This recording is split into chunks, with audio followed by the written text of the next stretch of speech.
Bonjour à tous. Nous sommes très heureux, Thomas et moi, de vous retrouver pour cette dernière étape des rencontres du recyclage urbain, co-organisées par l'AGAM et le cinéma. Aujourd'hui, toute la journée, nous nous sommes attachés au travers de 3 ateliers à développer à la fois des outils et des méthodes qui favorisent le recyclage urbain. Alors ce matin, certains d'entre vous ont pu participer à des ateliers sur l'urbanisme transitoire ou également sur le repérage du foncier. Cet après-midi, nous allons travailler sur les différents moyens pour favoriser le recyclage urbain dans les documents de planification, dans les documents d'urbanisme. Donc cet atelier sera animé comme tous les autres à 2 voix, hein, Thomas Vermeau de l'AGAM et moi-même du CEREMA. Cet atelier un peu différent des précédents se veut collaboratif, donc on va vous solliciter. Il se déroulera en 2 temps après un rappel de la démarche. Donc le premier temps, on travaillera autour des freins posés par les documents d'urbanisme et des pistes pour les lever. Et dans un second temps, on essaiera de voir comment favoriser le recyclage urbain dans les documents d'urbanisme. Avant de passer la parole à Thomas, alors je vous informe, j'ai déjà dit au début que l'atelier est enregistré, que vous pouvez intervenir via le chat tout au long de la présentation. Nous relayerons les questions et nous tâcherons d'y répondre. Et puis, pour ceux qui ne l'ont pas fait, je vous invite également à renommer, vous renommer dans le chat avec votre nom, votre prénom et l'organisme pour faciliter les échanges. En fonction du déroulé, nous envisageons de finir vers 15h, 15h15 pour rester dans un format compact. Donc, je passe la parole à Thomas pour le rappel de la démarche. Ok, merci Frédéric et bonjour à tous. Merci de votre présence pour ce dernier atelier sur le recyclage urbain. Donc, avant de rentrer dans le vif du sujet sur l'outil de planification au service du recyclage urbain, un petit rappel sur la démarche. Alors, certains d'entre vous vont participer à nos différents ateliers, donc ils vont commencer à connaître un petit peu le discours, mais voilà, j'imagine qu'il y a aussi des nouvelles personnes, donc je vais essayer d'aller assez vite. Alors, pourquoi une démarche AGAM-CEREMA sur le recyclage urbain? Parce qu'en fait, on a souhaité sensibiliser l'ensemble des acteurs du territoire, c'est-à-dire les élus, mais aussi les techniciens, à cet enjeu de recyclage urbain. Pourquoi? Parce qu'on est dans un contexte de sobriété foncière. On a aujourd'hui un objectif qui est de tendre vers le zéro artificialisation nette. Et puis, en juillet dernier, le gouvernement a précisé un premier cap, une première étape pour atteindre cet objectif, qui est de viser, d'ici 2030, la réduction de la consommation d'espace par 2. Alors ça, c'est un objectif national qui devrait être inscrit prochainement dans la loi, mais c'est aussi un objectif régional, puisque le schéma régional d'aménagement, donc le document de planification régional, pour faire simple, a inscrit cet objectif de division par 2 dans son document d'urbanisme. Et donc, cet objectif doit être mis en œuvre dans les territoires. Et pour faire cela, en fait, il faut changer de modèle, notre modèle de développement, il faut l'adapter. On était sur un urbanisme linéaire, comme on voyait sur le schéma, où on partait d'espaces agricoles et naturels, on construisait la ville et on arrivait à des friches. L'idée, c'est de réduire la consommation de ces espaces naturels et agricoles, et c'est donc de réutiliser les friches comme dans l'urbanisme, comme dans l'économie circulaire, on réutilise les déchets industriels pour en refaire de la matière première. Donc, on a cet enjeu d'urbanisme circulaire et de recyclage urbain. Alors, ce qu'on a voulu faire avec le CEREMA, enfin l'AGAM et le CEREMA ont collaboré pour montrer, pour faire de la pédagogie sur les questions de recyclage urbain. On a travaillé sur la réalisation des benchmarking. Donc, on a regardé une trentaine d'exemples d'opérations de recyclage urbain, des exemples très diversifiés, en partie sur la région PACA, mais pas que. On a aussi des exemples pris sur le reste du territoire national. Et donc, d'ici quelques jours, quelques semaines, vous aurez à disposition sur les sites internet de l'AGA et du CEREMA l'ensemble des fiches de benchmarking qui mettent en évidence les leviers, les freins de chaque opération, leur contexte, et ça permet d'essayer de voir un petit peu comment on peut répliquer ce type de projet dans les territoires. Alors, on avait organisé un premier webinaire le 19 novembre avec environ 120 personnes. C'était un petit peu la table ronde, le lancement de ces rencontres du recyclage urbain. Et durant cette table ronde, notamment, il y a 3 grands messages qui sont passés sur le recyclage. C'est par rapport aux conditions du succès du recyclage urbain. C'est d'abord, effectivement, de bien connaître les gisements fonciers, c'est-à-dire d'avoir une connaissance fine du foncier, de ce qu'on est en capacité de faire. Et aussi, la deuxième condition, c'est l'implication de tous les acteurs de l'aménagement du territoire, donc à la fois le porteur de projet, mais aussi les élus, la population et les différents partenaires. Et puis, il y a un élément aussi qui a posé beaucoup de questions. Il y a eu beaucoup d'échanges. C'est sur les financements, sur les subventions, sur la façon dont des appels à projets peuvent aussi aider à prendre en charge des surcoûts des opérations de recyclage urbain. Jeudi dernier, on a fait donc la deuxième rencontre des recyclages urbains. On était avec sous forme déjà d'ateliers aussi. On avait invité différents porteurs de projets pour témoigner de leur expérience. Et ces ateliers ont mis en évidence les différentes formes de recyclage urbain, puisque le recyclage urbain est multiple. On a, comme on l'illustre les photos en haut à gauche, des formes de reconversion de sites, c'est-à-dire un changement d'usage d'un site, d'un bâtiment sans le transformer au niveau de son enveloppe et de son cadre architectural. Donc là, vous avez l'exemple en photo de la friche de la Belle de Mai, qui est une ancienne manufacture de tabac qui a été reconvertie en lieu culturel. Vous avez ensuite le type de recyclage qui est l'intensification, la densification, avec l'exemple d'une surélévation d'immeubles sans forcément un changement d'usage. Ensuite, vous avez l'exemple qui est plus classique, parce que quand on parle de renouvellement, de recyclage urbain, on a plutôt en tête ces questions de friches industrielles que l'on démolit et sur lesquelles on reconstruit un nouveau quartier. Vous avez cet exemple avec des photos prises à Saint-Zacharie, dans le Var. Et puis enfin, peut-être de façon plus anecdotique, mais ça existe quand même et c'est intéressant de le prendre en compte, c'est des projets de démolition-renaturation. On transforme une ancienne gare en parc urbain. Donc, il y a aussi ce type d'exemple sur nos territoires.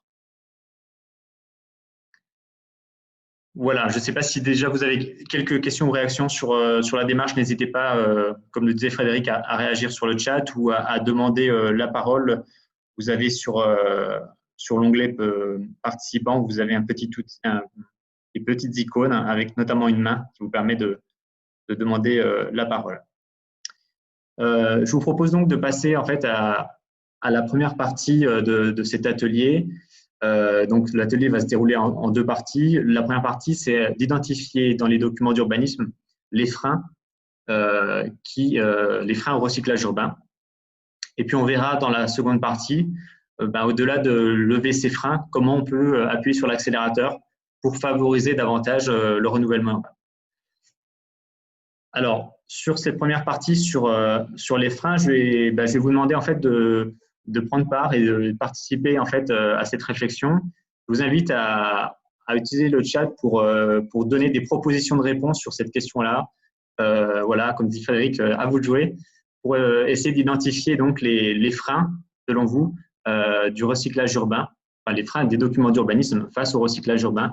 Et puis ensuite, on aura des échanges avec des prises de parole si vous le souhaitez. Voilà, je vous laisse quelques… Oui, alors effectivement, on nous pose la question si on parle de tous les documents d'urbanisme. Alors, on peut parler de tous les documents d'urbanisme, effectivement. SCOT, PLU, SRADET, voilà. Toute réponse est bonne et on verra. Alors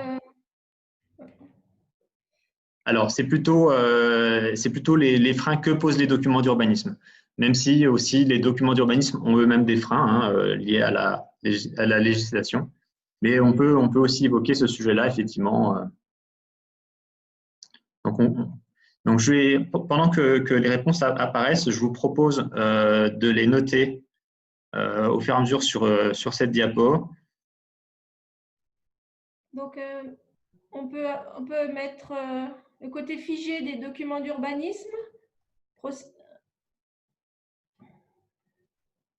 Oui, c'est long et coûteux, donc ça ne s'inscrit pas forcément dans le temps des projets. On peut, les différentes destinations et les zonages, voilà. Ça rajoute des contraintes à des sites déjà contraints.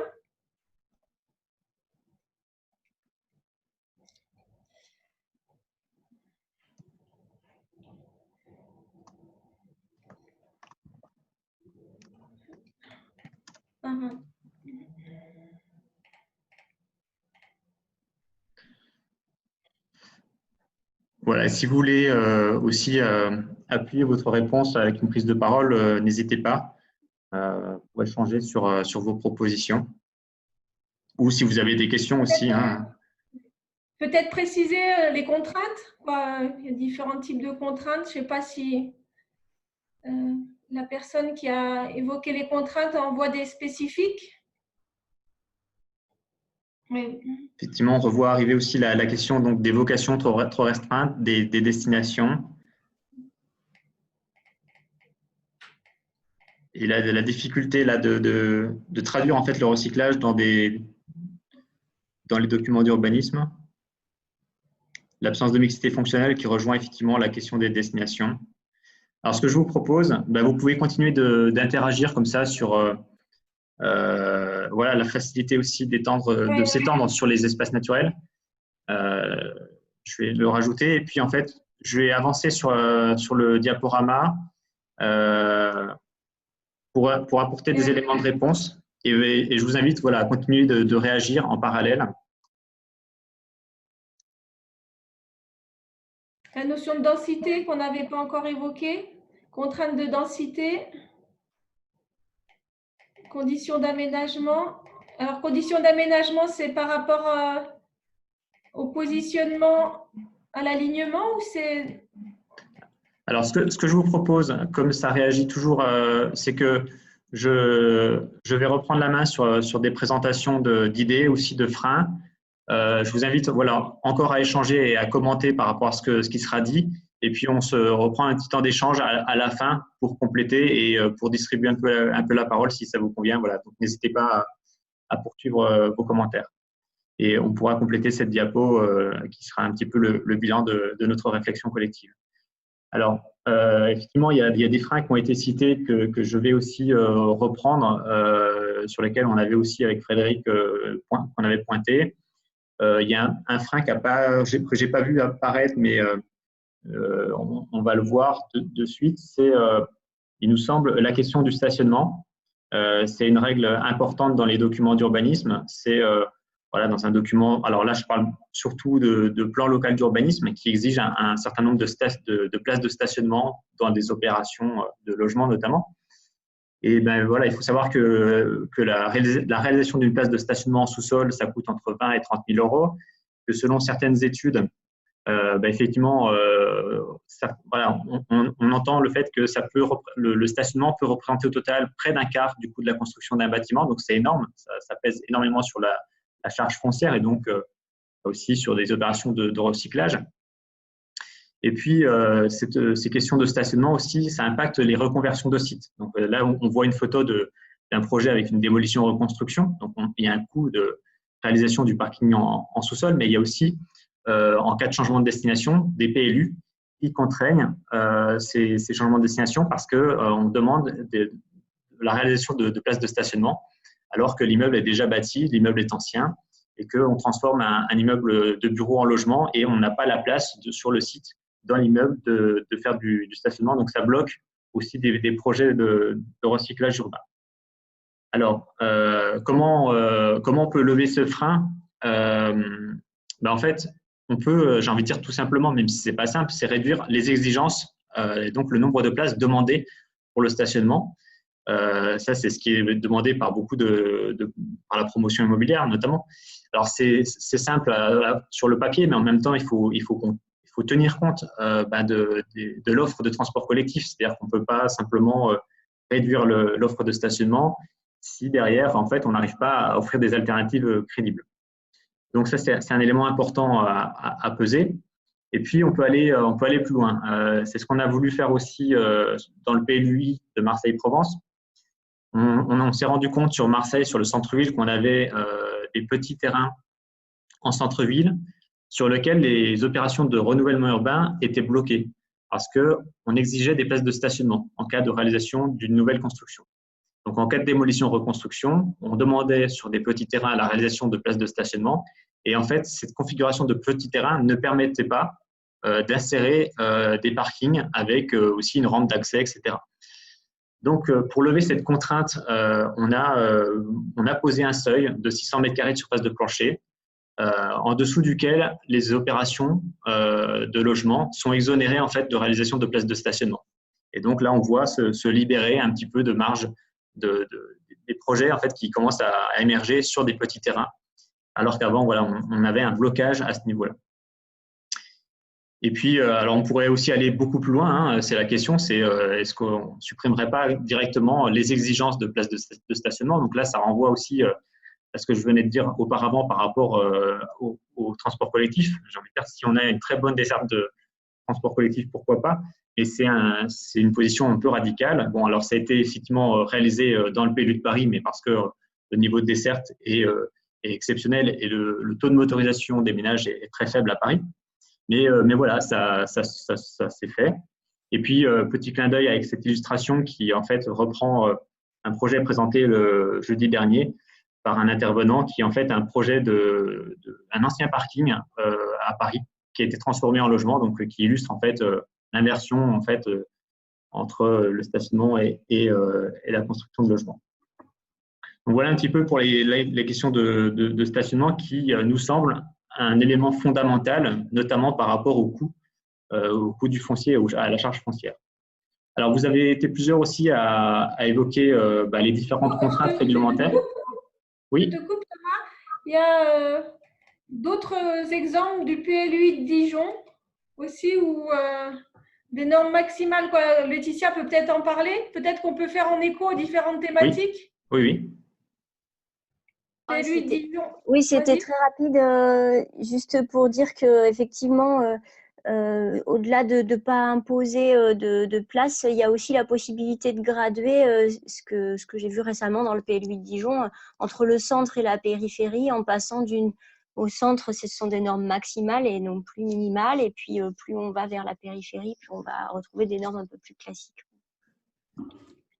Effectivement, d'adapter les règles en fonction de la localisation entre le centre et la périphérie, qui aussi a souvent de la cohérence par rapport à la desserte en transport collectif, c'est effectivement un élément important, en sachant aussi qu'on a aussi une obligation de prendre en compte les zones de bonne desserte et de fixer ces seuils maximales de places de parking. Donc effectivement, Bastien Dubarry de l'OPA aussi réagit sur la question des hauteurs. Donc effectivement, au-delà des règles de stationnement, il y a d'autres règles dans un PLUI qui peuvent apparaître comme très rigides. Alors effectivement, il y a la question des hauteurs, des gabarits, on va dire de la volumétrie générale, ça c'est un point important. Mais il y a aussi les questions d'implantation des constructions. Auparavant, jusqu'en 2015, on était dans l'obligation de réglementer les règles d'implantation par rapport aux voies, par rapport aux limites séparatives. Aujourd'hui, c'est facultatif. Et pourtant, j'imagine que beaucoup de PLU continuent à réglementer ces articles-là, alors que souvent, en fait, on n'en a pas l'utilité. C'est-à-dire qu'on n'a pas forcément envie ou c'est pas forcément nécessaire d'avoir cette réglementation. Donc, peut-être que là aussi, il y a des freins à levier des freins à lever pour avoir un peu plus de souplesse sur le recyclage et la création architecturale. Et puis, il y a un deuxième point qui avait été aussi évoqué dans le chat, c'est sur la question de la mixité fonctionnelle, sur la question du zonage. On est encore sur une pratique de l'urbanisme réglementaire avec des zonages, un zonage pour l'habitat, un zonage pour l'économie, pour les équipements, etc. En fait, on disperse les fonctions. Et enfin, on les disperse dans des zones. Et au final, on peut se retrouver bloqué parce que en fait, ce zoning en fait, ne favorise pas les changements de destination, les reconversions de sites. Donc là aussi, travailler sur la mixité fonctionnelle, sur la diversité des destinations possibles, permet d'avoir plus de modularité et d'évolution dans les constructions existantes. Autre frein qui n'a pas été soulevé, mais qui est aussi souvent qui est soulevé aussi dans pas mal de discussions, c'est la question de la protection des protections patrimoniales qui peuvent apparaître comme étant un frein. Alors, on a mis un point d'interrogation à ce sujet-là parce qu'en fait, on a eu la chance de voir dans le cadre de ce benchmarking et aussi des différentes rencontres qu'on a organisées sur le recyclage urbain, à travers les différents exemples qu'on a montrés. Souvent, on était sur des exemples qui mettaient en valeur le patrimoine. On était sur des exemples de recyclage urbain qui s'appuyaient sur du patrimoine. Et en fait, ce qui est important, c'est de trouver un bon équilibre entre la protection d'éléments du patrimoine et permettre son évolution. Donc là, vous avez un exemple qui est à Marseille, sur le port de la Joliette. C'est l'ancien site de la Compagnie Générale Transatlantique. Il y a une opération de renouvellement urbain. La façade a été préservée, donc l'enveloppe extérieure a été préservée et à l'intérieur, tout a été renouvelé. Donc là, on voit bien comment on arrive à concilier les protections patrimoniales et le recyclage urbain, à condition que le règlement offre quand même cette souplesse et s'attache à préserver ce qui est essentiel et pas forcément l'intégralité pour se faciliter la vie. Là, l'essentiel, c'était la question de la façade. Donc, dans le patrimoine, tout n'est pas à préserver. Il faut trouver les équilibres entre préservation et les évolutions. Je poursuis. Tu me dis, Frédéric, s'il y a des réactions ou des demandes de prise de parole, n'hésitez pas. Et puis, il y a aussi un participant qui avait évoqué la question de l'étalement urbain. C'est-à-dire, si on donne dans les documents d'urbanisme la possibilité de faire de l'étalement urbain, c'est plus facile que de faire du recyclage. Donc, effectivement, c'est peut-être même un point préalable, en fait, je dirais, c'est qu'un des premiers freins au recyclage, c'est la facilité à faire autre chose et à ne pas faire de recyclage et donc à poursuivre un urbanisme linéaire, comme on le voyait tout à l'heure. Donc, la question des zones à urbaniser, leur importance, c'est un élément stratégique pour le recyclage urbain. Et ça peut être traité dans le PLU, mais aussi dans le SCOT et dans le schéma régional. Donc, le schéma régional de planification a pris en compte cette question-là en posant l'objectif de diviser par 2 la consommation d'espace. Et cet objectif doit donc être décliné dans les SCOT et ensuite dans les plans locaux d'urbanisme. Mais c'est vrai que c'est un point quasiment un point préalable, on va dire, pour favoriser le recyclage urbain. Et du coup, cette question fait aussi écho avec des réactions dans le chat sur la sensibilisation des élus. Oui. À cette densification versus étalement très en amont du document de planification et qui fait aussi écho à ce que tu vas voir, ce que tu vas présenter par la suite. Exactement. On a eu la chance d'aborder cette question-là dans le premier webinaire sur le coût de l'étalement urbain et le coût du recyclage urbain, où on montrait effectivement qu'à court terme, effectivement, le recyclage urbain coûtait cher, parce qu'il y a des coûts de démolition, de dépollution, etc. Mais sur le long terme, et aussi en regardant l'intégralité des coûts, les coûts sociaux, les coûts environnementaux, en fait, le recyclage urbain est compétitif. Et en résumant, c'est une bonne chose pour le territoire si on regarde les coûts globaux. Et effectivement, comme tu disais, Frédéric, la question de la sensibilisation, elle se pose également par rapport à la question de la densité, de la densification. C'est un sujet sensible des documents d'urbanisme. Quelle densité on va mettre dans tel ou tel quartier.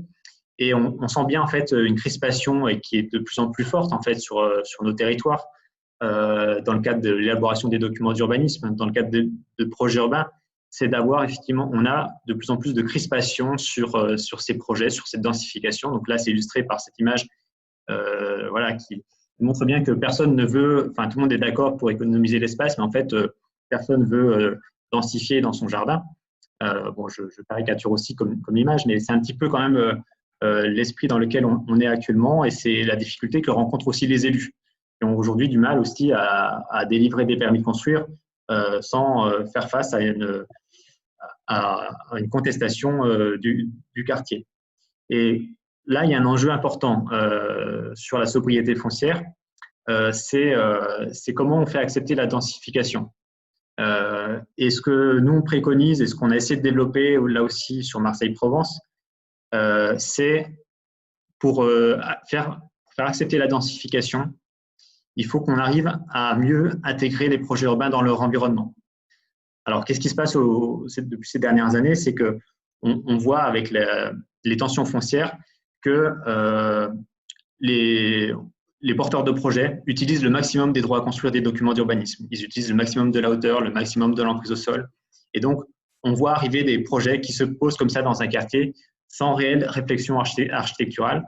Et donc, ce qu'on préconise, c'est de mettre un peu plus de règles qualitatives dans nos documents d'urbanisme pour essayer de mieux intégrer les projets dans leur environnement, et donc pour moduler les règles quantitatives par des aspects de paysage urbain. En fait. Voilà.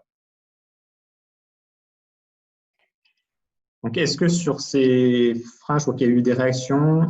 Oui. Il y a eu des réactions sur densification et conflits de voisinage. Et peut-être recyclage versus requalification. Quelque part, il y a l'aspect positif du recyclage. Certes, peut-être il est intégré dans une opération qui densifie le tissu, mais il permet aussi la requalification globale du secteur où il intervient, comme on a pu le voir dans les différents exemples précédemment. Oui, c'est ça. Et je vois une question sur les règles qualitatives que je viens d'aborder. Effectivement, dans l'instruction, c'est beaucoup plus simple d'instruire avec des règles quantitatives. Ça veut dire je suis en dessous du seuil ou je ne suis pas en dessous du seuil. C'est vrai que là, en insérant des règles qualitatives, c'est permis depuis quelques années par la loi, mais c'est permis à condition que ces règles soient vérifiables. Et donc, voilà, on s'est attaché à écrire des règles qui soient vérifiables parce que, comme le montre cette illustration-là, on montre dans le schéma du haut, en fait, qu'on a une hauteur autorisée, mais que si on est en interface avec un tissu plus bas, en fait, il faut chercher à faire une accroche. Alors, on ne dit pas exactement comment doit être fait l'accroche, mais il faut que, dans le cadre du permis de construire, l'architecte, dans sa notice architecturale, explique la philosophie de son projet et comment il répond à cet enjeu de faire l'accroche. Donc, on n'attend pas une réponse unique, on attend un objectif à atteindre et on attend à ce que cet objectif nous soit expliqué et annoncé. Voilà. Alors, on voit effectivement… oui. Désolée. Juste sur, justement, c'est intéressant sur ces règles qualitatives et vous parlez pour le coup de promoteurs qui auraient un conseil un peu architectural. Est-ce qu'il y a par ailleurs des documents de précision, peut-être pour les constructions privées, même si pour le centre de Marseille, ce n'est pas forcément le cas, mais des constructions plus petites qui ne feraient pas forcément appel à des professionnels pour l'interprétation de ces règles? Alors, je crois qu'il y a un morceau, je n'ai pas entendu la question, excusez-moi. Est-ce qu'il y a des aides, ça, des conseils, c'est ça? Du conseil, oui, notamment pour les constructions qui seraient, par exemple, inférieures à 150 mètres carrés et qui n'auraient pas forcément besoin de faire appel à un professionnel. Oui. Alors, c'est vrai que la question de ces règles qualitatives, elle est surtout liée au fait de difficultés en milieu urbain essentiellement, mais ce n'est pas le cas qu'à Marseille, hein, c'est aussi vrai dans les villes moyennes, de faire accepter des projets souvent de logements collectifs, donc, qui sont réalisés par des architectes. Sur des opérations plus petites, on est plus rarement sur des opérations du coup de collectif par nature, et donc on est moins confronté en fait à ce genre de problème. Mais les règles qualitatives qu'on a données dans le document d'urbanisme, elles sont en fait réalisées dans le cadre d'une OAP thématique, une orientation d'aménagement et de programmation. Et en fait, cette OAP est très illustrée. Donc, en fait, vous voyez donc un extrait de cette OAP. Donc, en fait, j'ai envie de dire, tous les porteurs de projets peuvent comprendre assez simplement en fait ce qu'on recherche. Ce qui est parfois, un règlement écrit est parfois compliqué à comprendre. Quelques schémas comme ça avec des croix rouges et des petites coches vertes pour indiquer ce qui est acceptable, ce qui n'est pas acceptable, c'est facile à comprendre et à partager. Il y a des idées dans le chat sur inscrire tout ça ou partager tout ça dans une charte des bonnes pratiques ou des formats de contractualisation, en effet, avec les professionnels, promoteurs et architectes. Alors, effectivement, il y a beaucoup de territoires qui avaient ou qui ont des chartes architecturales. Alors, avec une valeur forcément qui est limitée au niveau juridique. Là, l'avantage de cette OAP thématique, c'est qu'elle a une valeur juridique. Elle est opposable, mais elle reprend la même logique que les chartes architecturales que beaucoup de territoires ont réalisées. Donc, j'ai envie de dire, on est sur quelque chose qui est réalisable dans beaucoup de territoires. C'est pas parce qu'on l'a fait à Marseille que, en termes, voilà, il y a c'est réplicable sur des territoires même beaucoup plus petits, parce que même avec quelques principes sur lesquels on souhaite s'attacher dans un document d'urbanisme, on peut les écrire. Et c'est vrai que souvent dans un document d'urbanisme, on est en fait habitué à écrire une règle de hauteur, alors qu'en fait, que le pavillon fasse 7 mètres ou 7 mètres 50, en fait, il n'y a pas beaucoup d'importance pour nous et pour personne d'ailleurs. Donc voilà, plutôt d'exprimer des règles sous forme qualitative, c'est ça, c'est de dire on n'est pas attaché au centimètre près. Ce qui est important, c'est qu'on veut une ambiance, on veut un respect de l'environnement urbain. Voilà.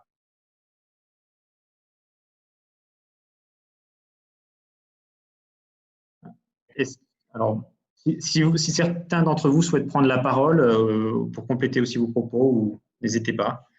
Je vois, il y a pas mal de messages sur le chat.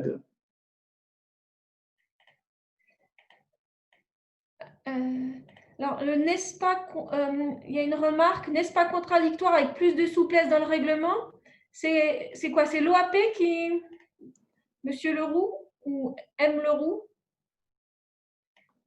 Alors, en attendant des précisions sur la question, voilà.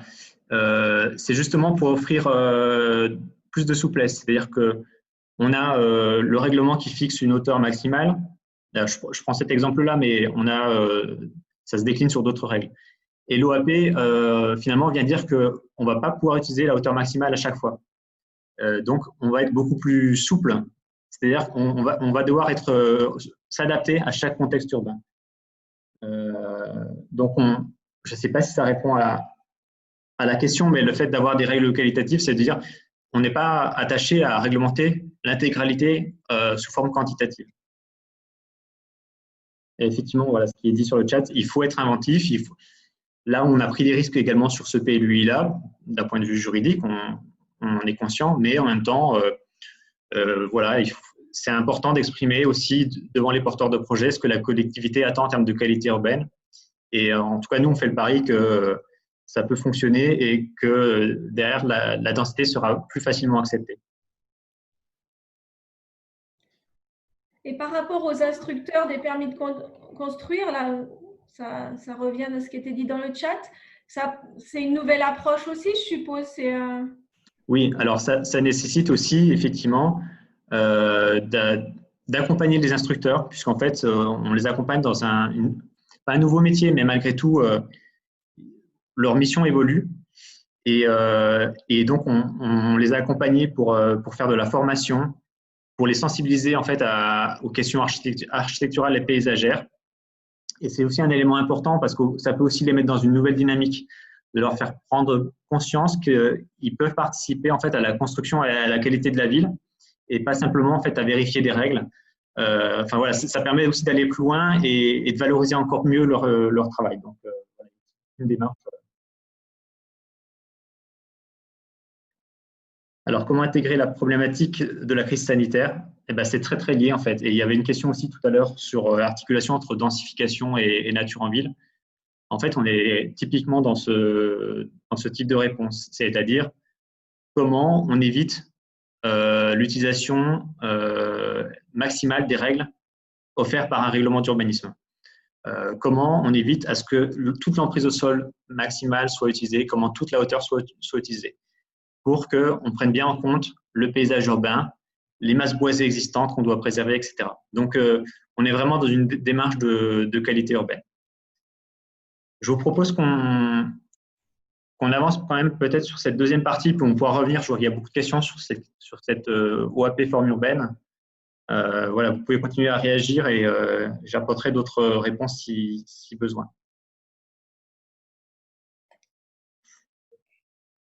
Alors, donc on a un peu vu les freins. Donc, on voit bien que dans nos documents d'urbanisme, parce qu'on a une habitude, on avait des plans d'occupation des sols qui réglementaient tout, etc. Bon, naturellement, on est resté sur des règlements qui figeaient pas mal les choses et on s'aperçoit aujourd'hui qu'on a des blocages. On a vu qu'on pouvait lever certains freins. C'est pas toujours facile et puis on peut pas les lever sans regarder non plus ce qui se passe. Quand je parlais de stationnement, il faut quand même être vigilant sur ce qu'on fait. Mais au-delà de lever en fait le pied du frein, comment on peut aller plus loin? Qu'est-ce qu'on peut faire de plus dans un document d'urbanisme et comment on pourrait faire pour favoriser le recyclage urbain? Donc là aussi, je vous invite à donner des idées ou faire part de vos expériences sur la façon dont on peut favoriser davantage le recyclage urbain, au-delà des freins qu'on vient de voir en fait et qui permettent de favoriser le recyclage urbain.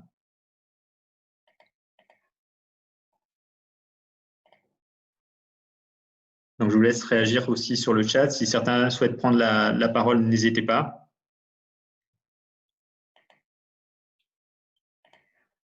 Ah, du coup, ça ne réagit plus. Ça fait un peu écho au levier, forcément. On va un peu revenir sur les mêmes sujets. Oui, voilà. On va effectivement revenir sur les mêmes sujets. Ouais. Voilà, Laetitia, elle identifie un des premiers points, c'est repérer les gisements, des études. Repérer les gisements et 2, faire des études préopérationnelles. Il y a une autre remarque sur être prudent sur les conditionnalités. Alors, qu'est-ce qu'on entend par être prudent sur les… C'est les contraintes dans le cadre du PLU, conditionnalité. Voilà, si vous pouvez préciser, Catherine. Il y a la notion de associer, faire participer la population. Il y a encore dans les OAP, faire des diagnostics pour identifier là où le recyclage urbain est possible. Donc, ça fait le repérage des gisements. Il y a, donc, faire participer la population et puis il y a la sensibilisation des élus. On revient sur ce sujet-là.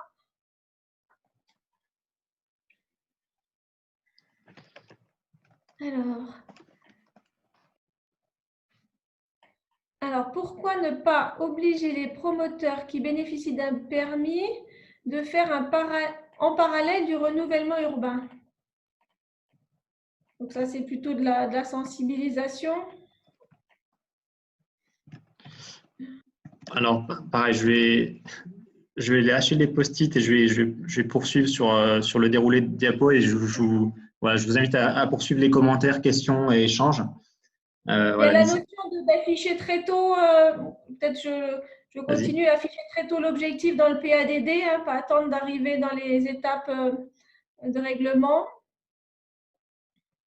Il y a la notion d'exemplarité. C'est vrai qu'il y a le PLU, mais il y a aussi faire porter par les collectivités des projets publics exemplaires. La division parcellaire, oui, favoriser Ok, je vois. Il y a plein d'idées. On continue et puis en fait, on fera un peu le bilan à la fin de l'atelier. Et puis quand on partagera le support, on essaiera avec Frédéric de tout récapituler, toutes les réponses qui ont été données. Je vais effectivement, comme tout à l'heure, en apporter quelques éléments de réponse aussi. Et voilà, n'hésitez pas à demander la parole pour compléter ou corriger ou faire des compléments. Ça a été dit, la question du repérage des gisements fonciers, elle est essentielle, c'est même un préalable. Donc, on a eu un atelier ce matin qui a abordé ce sujet et qui met en évidence quand même cette difficulté. Voilà, on sait aujourd'hui tous comment identifier du gisement en fait pour de l'extension urbaine. Hein, on sait calculer des capacités de construction pour des terrains nus, mais c'est beaucoup plus difficile d'évaluer les capacités de renouvellement dans un tissu déjà constitué. Donc là, je vous ai mis en illustration une carte de la métropole lilloise. Il y a eu un gros travail de fait par l'agence d'urbanisme de Lille Métropole sur le sujet. Je vous invite à regarder sur les friches et des délaissés urbains notamment. Mais voilà, la question du repérage foncier, je ne vais pas redévelopper parce que c'était un peu évoqué ce matin. Mais en tout cas, c'est un élément essentiel pour aller plus loin dans les documents d'urbanisme. Je rappelle que c'est un exercice qui doit être fait dans le cadre du SCOT et des PLU. C'est le code de l'urbanisme qui l'impose, mais voilà, aujourd'hui, on est quand même confronté quand même à des difficultés méthodologiques et à des difficultés liées à la donnée. Ça a été aussi évoqué là dans les réponses, c'est la question des orientations d'aménagement et de programmation, les OAP. Alors, on connaît aussi tous, on a tous plus ou moins vu des OAP hein, avec des intentions d'accessibilité sur un site, de positionnement des bâtiments, etc. On peut aller aussi assez loin dans une OAP. Donc là, vous avez l'illustration d'une OAP qu'on a réalisée dans le cadre du PLU de La Penne-sur-Yvonne, c'est une commune entre Marseille et Aubagne, et sur un site de renouvellement urbain, sur un site d'une ancienne usine qui est située entre la gare et le centre-ville. Et là, on est allé très très loin, puisqu'en fait, on a une OAP qui est quasiment à l'échelle d'un plan masse, en fait, qui donne quelques grands principes. Vous voyez, il y a 5 étiquettes, il y a 5 grands principes à respecter. Il y a encore quand même de la liberté architecturale dans ce projet-là, mais il y a des principes à respecter. Et il n'y a pas de règlement. On est sur une zone non réglementée et on est sur une OAP qui donne en fait à voir la façon dont on souhaite renouveler un site industriel. Donc voilà, on peut aller assez loin dans des OAP sectorielles. Bon, voilà, on a pu le faire aussi parce qu'il y avait une maîtrise publique du foncier, voilà. Mais c'est une possibilité.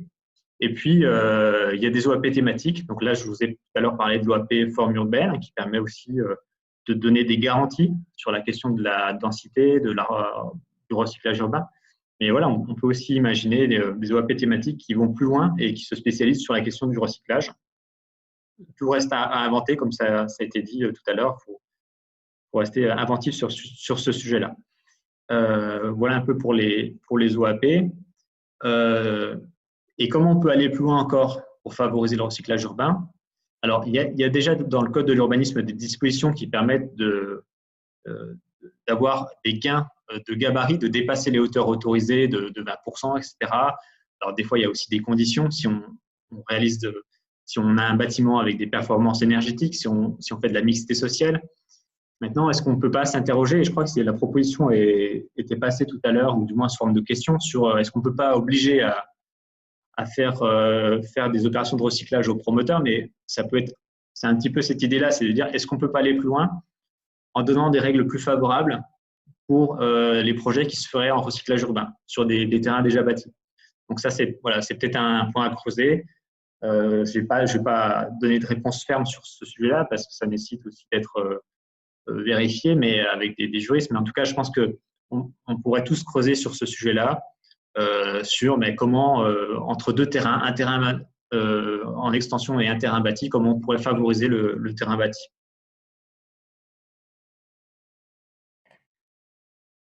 Et puis, dernier point que je voulais aborder aussi par rapport à des questions de levier possible, c'est la question de la réversibilité de la modularité. On est aujourd'hui et on l'a vu aussi ce matin, il y a eu un atelier sur l'urbanisme transitoire qui met en évidence comment un même bâtiment, un même site peut avoir plusieurs vies, comment il peut évoluer. Il peut être au départ une administration publique, ensuite être utilisé comme un lieu culturel ou artistique sous une forme d'urbanisme transitoire. évoluer ensuite en logements sociaux. Donc, en fait, on voit bien qu'aujourd'hui, on a de plus en plus de bâtiments, de sites qui ont plusieurs vies. Et en fait, ça, il faut que ça soit possible par les documents d'urbanisme. Donc, on l'a évoqué tout à l'heure avec la question du zonage et de la mixité fonctionnelle. Hein. Bien sûr, c'est un préalable. Il faut pouvoir avoir cette diversité des destinations. Mais on peut aller plus loin. Et je crois que ça avait été soulevé aussi dans le chat, je crois, par Bastien Dubarry de l'agence DEX, qui était il faut prévoir des hauteurs particulières sur les rez-de-chaussée notamment. Voilà, si on construit un immeuble de logement, on demande aujourd'hui dans le PLUI de Marseille-Provence à ce que le rez-de-chaussée soit d'une hauteur suffisante pour pouvoir être ensuite reconverti en local d'activité. Donc, il faut aussi, avant à la construction des projets, penser à cette reconversion des sites, à leur modularité. Donc, nous, on a joué à la fois sur la hauteur des rez-de-chaussée, mais également sur la profondeur, puisqu'on demande à ce que les rez-de-chaussée soient plus profonds que les étages pour pouvoir mettre des commerces, etc. Donc, je pense que c'est un élément très important, notamment pour favoriser l'urbanisme transitoire. Voilà, est-ce qu'il y a des questions ou des remarques, tout simplement, Frédéric? Oui, il y a des précisions, comme on l'a dit tout à l'heure, sur le SCOT, hein, qui cadre aussi, qui oblige à définir des zones devant faire l'objet de densification. Donc, avant le PLU, on va dire, on a déjà, les SCOT déterminent commune par commune ces zones. Oui, effectivement. Alors, c'est vrai que là, j'ai beaucoup axé la présentation sur la question des PLU, parce qu'en fait, c'est en dernier lieu, c'est eux qui agissent très clairement sur les formes urbaines et sur les droits à construire. Mais auparavant, effectivement, il y a le SCOT, il y a le SRADED, le schéma régional, qui, eux, sont plus sur sur les orientations générales, mais effectivement, c'est à eux quand même de donner l'impulsion. Et aussi, voilà, un SCOT peut avoir l'ambition de favoriser le recyclage urbain et d'imposer, entre guillemets, au PLU et au PLUI de mettre en œuvre concrètement certaines actions qui vont dans ce sens-là. Donc, voilà, on peut laisser les territoires avoir cette initiative de lever des freins et un peu d'appuyer sur l'accélérateur, mais aussi les SCOT ou le schéma régional peut aussi un peu, entre guillemets, les contraindre ou du moins les encourager à aller dans ce sens-là. Et peut-être en précisant, là, on peut s'interroger aussi l'effet que pourra avoir sur les opérations de renouvellement, de recyclage urbain, les annonces dans le cadre du plan de relance pour favoriser, pour encourager les collectivités qui délivrent des autorisations d'urbanisme en favorisant la densité. Donc, c'est sûr que vu que cette aide elle est sur 2 ans, ça ne va pas permettre de revoir le cadrage réglementaire des PLU, mais ça pourra, comme tu dis, faire un effet d'accélérateur pour s'intéresser aux zones urbaines et éventuellement au recyclage urbain. Alors, je ne sais pas effectivement s'il y a un représentant des services de l'État parmi nous, quelqu'un d'une DDT, mais pour peut-être, si quelqu'un veut apporter un complément sur le dispositif du plan de relance à ce sujet-là. Mais effectivement, alors il y a effectivement un appui financier. Après, quand on regarde l'appui financier et sinon, je crois que c'est une enveloppe de 300 millions d'euros, je crois. 350 millions d'euros, c'est ça. Voilà. Des liens posteriori, au regard des bilans des permis de construire délivrés via un calcul par rapport à un taux de densité attendu et un taux de densité amplifié. Voilà. Bon, après, voilà, quand on regarde cette enveloppe qui a l'air importante, mais c'est une enveloppe nationale, donc ensuite on imagine qu'elle est divisée dans les territoires, etc.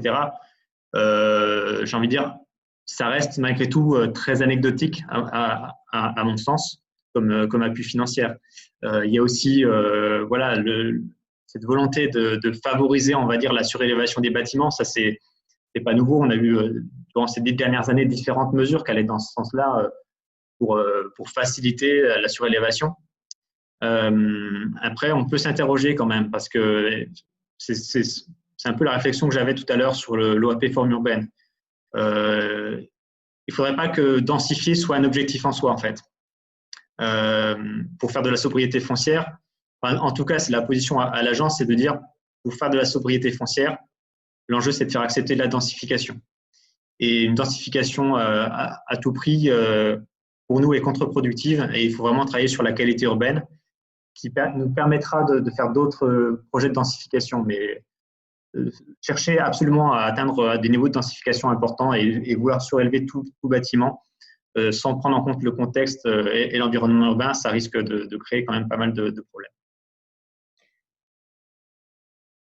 Je reviens sur une remarque aussi, la dernière là. C'est vrai que moins il y a de pression foncière, plus c'est compliqué de faire du recyclage urbain. Dans les territoires ruraux, autant dans les grandes villes, c'est une pratique qui commence à être courante, autant dans les territoires ruraux, cette dimension, il va falloir expliquer, travailler avec les collectivités pour qu'elles se l'approprient. Effectivement, on travaille, enfin, les territoires les plus contraints sont plus favorables à du recyclage, puisqu'il faut effectivement imaginer une autre forme de développement.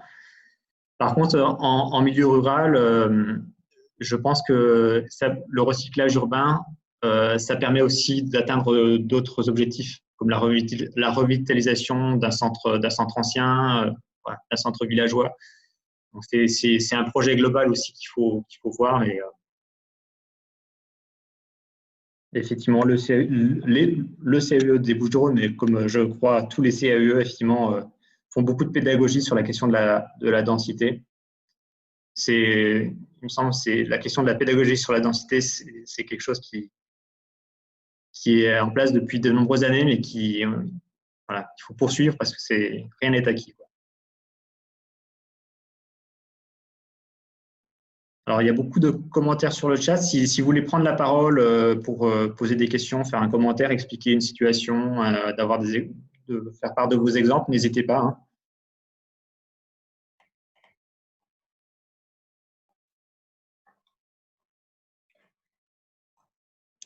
Est-ce qu'il y avait d'autres questions sur le chat? Il y avait une remarque qui pourrait être explicitée. Insérer dans les cahiers des charges des constructions la notion de déconstruction et d'adaptabilité du bâti. C'est un peu ce que tu disais, l'évolutivité, mais voilà. Je me demande comment dans les cahiers des charges, c'est Maël Thueux qui a proposé cette orientation. Est-ce que ça a déjà été pratiqué? Est-ce que vous avez des exemples de résultats? Il y a effectivement des expériences, enfin, il y a de plus en plus de projets où, dès l'amont, on prévoit la réversibilité d'un projet. C'est-à-dire que, bon, là, le document d'urbanisme, il peut prévoir certains grands projets et l'évolution de certains quartiers. Mais après, ça se passe notamment dans le périmètre de Romée-Méditerranée, il y a des projets qui ont un cahier des charges avec de la réversibilité déjà programmée. Il y a un parking aérien sur lequel on prévoit déjà sa réversibilité en bureau. Donc oui, c'est aussi un moyen de préparer le recyclage urbain, c'est de l'anticiper en fait, et de ne pas se poser la question une fois qu'on est en friche en fait. Il y a effectivement une demande de prise de parole. Je ne sais pas si monsieur ou madame Rollin. Bonjour. Bonjour. Dominique Rollin de la région. Excusez-moi. L'une des questions, tout à l'heure, vous évoquiez fort justement le fait que le recyclage urbain, c'est des surcoûts, je dirais, à court terme et une économie, si on fait un calcul en coût global. La question, je dirais, le raisonnement est intéressant.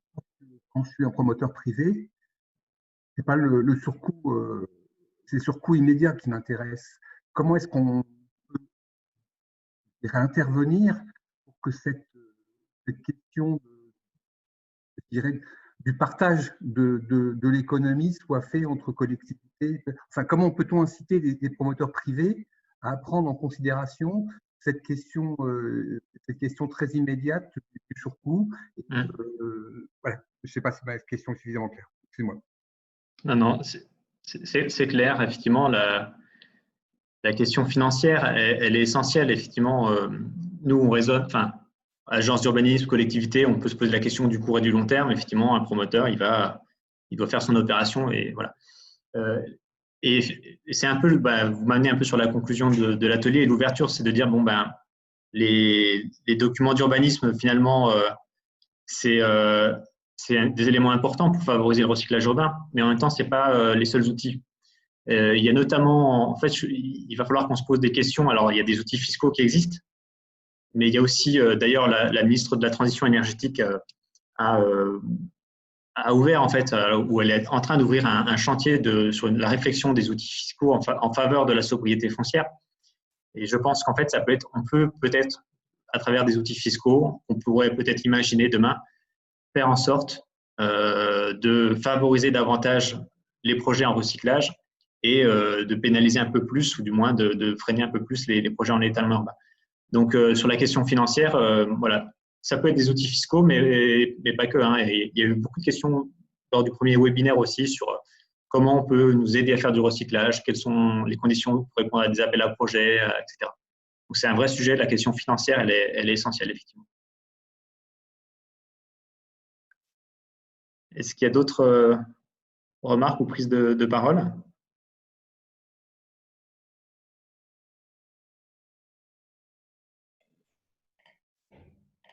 Il y avait l'idée qu'on a abordée là de partage du bénéfice du long terme. C'est vrai que ça fait écho à ce que disait M. Rollin sur ce qui intéresse les promoteurs, c'est le bilan aujourd'hui, et que les bénéfices de long terme, ils sont pour la collectivité, on va dire. Donc, il y a cette idée de partage des risques et des coûts dans le cadre peut-être d'outils contractuels également.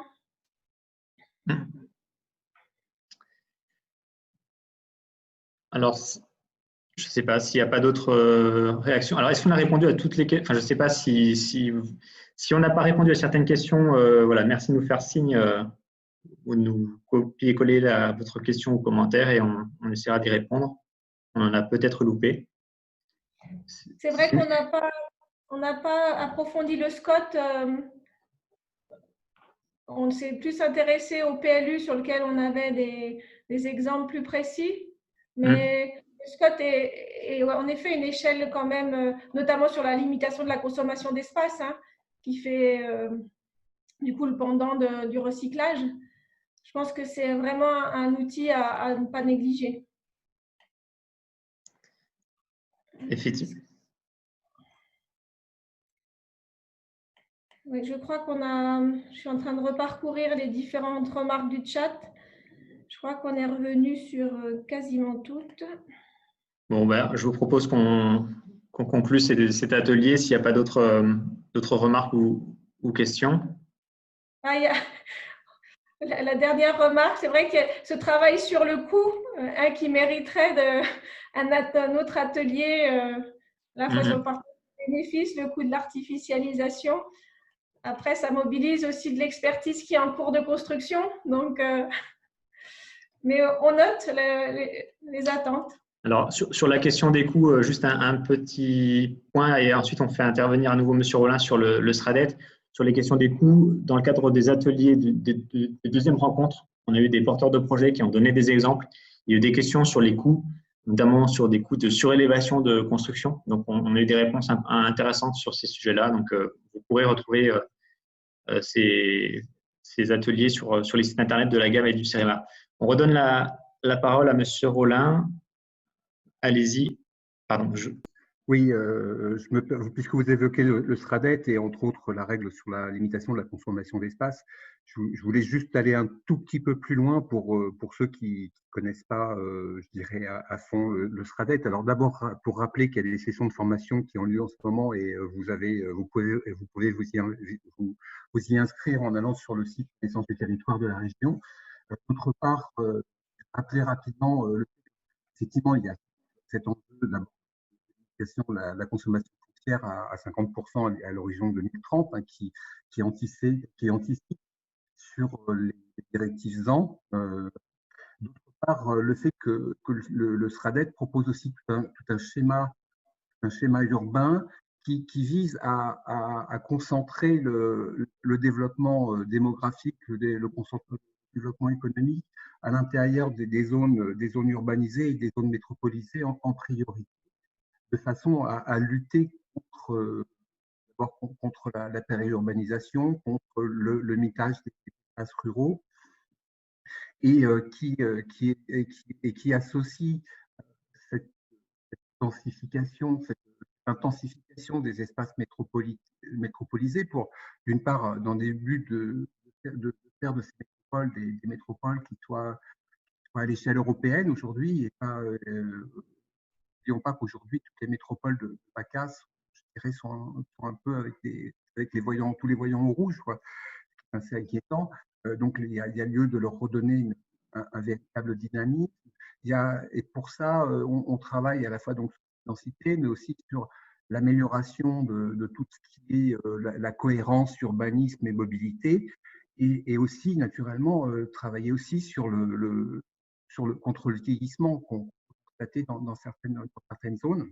Voilà, donc, je dirais, il y a, au-delà de l'objectif 52 sur la consommation foncière, il y a vraiment plein d'objectifs qui sont présents et qui ont vraiment une volonté de travailler sur la densification. Et j'oubliais naturellement la qualité des espaces publics et la nature en ville. Voilà, il y a plein de choses à tirer, et j'invite tous les porteurs de SCOT d'abord à vraiment s'en souvenir, et pour les porteurs de PLU qui ne seraient pas couverts par un SCOT, idem. C'est un document qui doit, je vais être manquer de modestie, doit devenir votre Bible de chevet. Je vous remercie.